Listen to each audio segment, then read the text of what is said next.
Uh, Hello students. Today's topics, first topic, earned income. Earned income is a factor income.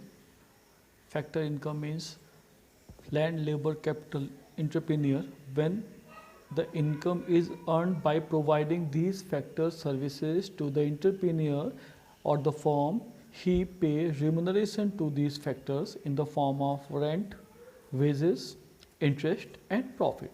So this earned income is the factor services which we render to the production functions. Next topic, unearned income. These are the transfer payments which are earned by, which get the consumer or a person by not providing any factor services. He don't give any factor services to the entrepreneur or the firm or the government, and he gets the income in the form of scholarship, in the form of pension, in the form of old age pensions and subsidies. We don't render any factor services in the production function. We don't involve in the production function, but then also we get the money or the income in the form of unearned income or non-factor income. Next topic, national income. National income is the income of all the normal resident of a country, or the income of every individuals of a country who are the normal resident of a country. The income received by them is a total national income, or this national income is measured in one particular time, that is one accounting year generally. National income can be defined by other method also, by production method. By production method we can define that the sum of all the market value of goods and services produced by the producer in one accounting year. See, the sum of market value of final goods produced in the economy in one accounting year equals to the national income. This definition is on the basis of production method. So on the income we can define the national income, ki all the income earned by the normal resident of the country in one accounting year, the monetary value of all the goods and services, final goods and services produced in the economy. Third, expenditure method से भी हम national income को define कर सकते हैं.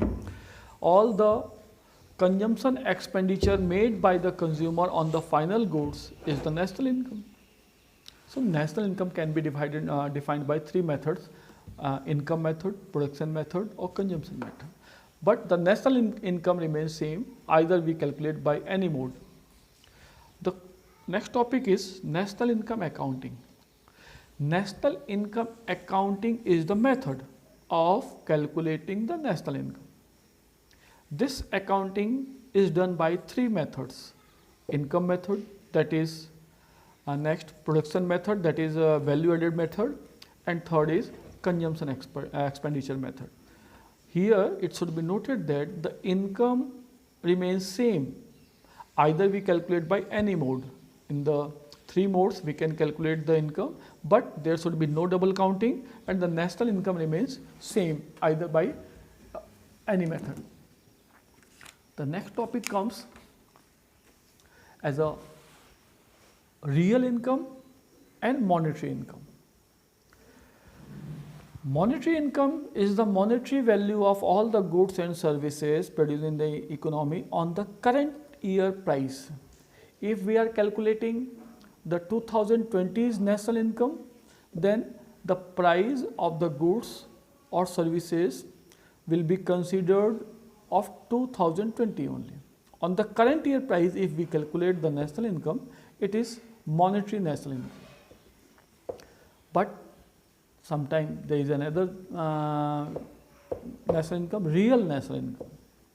Real national income is the income when we calculate on the basis of any base year price.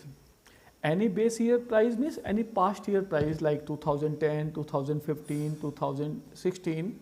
But this base year price should be a normal year price. There should no calamities, fluctuation in the price. That year should be constant in the price. So when we calculate the national income on the basis of any base year price, that is past year price, it is real national income. And when we calculate on the current year price, it is monetary national income. The next topic is importance of national income. National income or national income calculation is very important for the economy because it indicates the development of the economy, progress of the economy. It also helps in calculating the per capita income or per person income. It is also important in making policies, strategies, plannings by the government. It also helps in the social welfare motive of the government. Decisions are also taken on the basis of national income, and comparison of the economy is also done on the basis of national income. Developing economy, developed economy, undeveloped economy, the classifications of the economy is done on the basis of national income. There is another important topic, closed economy and open economy.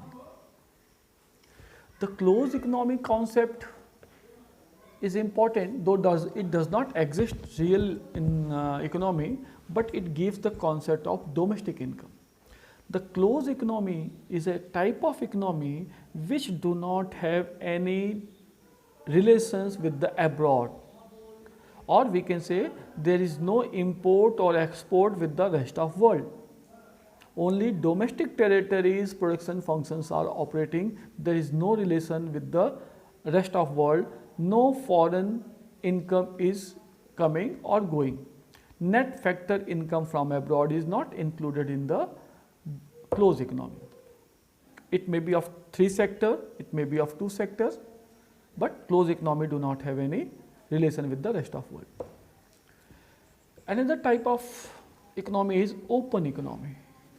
Open economy is a type of economy which have a relation with the rest of world. Means with the rest of world there is economic transactions, economic activities in the form of import, export, factor payment, factor services. So rest of world has influence in this open economy, and we have a net factor income from abroad. This open economy gives a concept of national income, while the closed economy gives a concept of domestic economy. Now we have another important topic, domestic territory. Domestic territory is a bigger concept than political territory. In the domestic territory, political territory is already involved. The political boundaries of the country is involved, and other than political boundaries, there are more things which are involved in the domestic territory, that is sea areas, coastal areas, and the water areas of the country is involved. Ships, fishing vessels, aircraft, floating platforms, oil rigs and platforms situated outside the country in the foreign countries are also included in the domestic territory.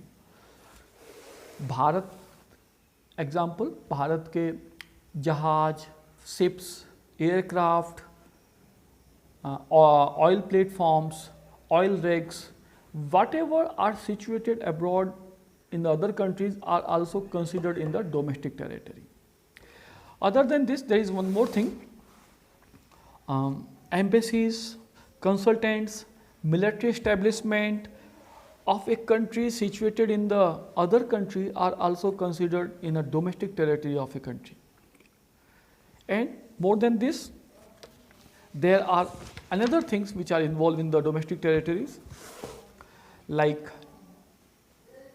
water territories, like crew members go on the floating platforms, ships, aircraft, all these are included in the domestic territory. Now, what is normal resident of India country? This is the next topic which will we discuss in the next chapter, next topic.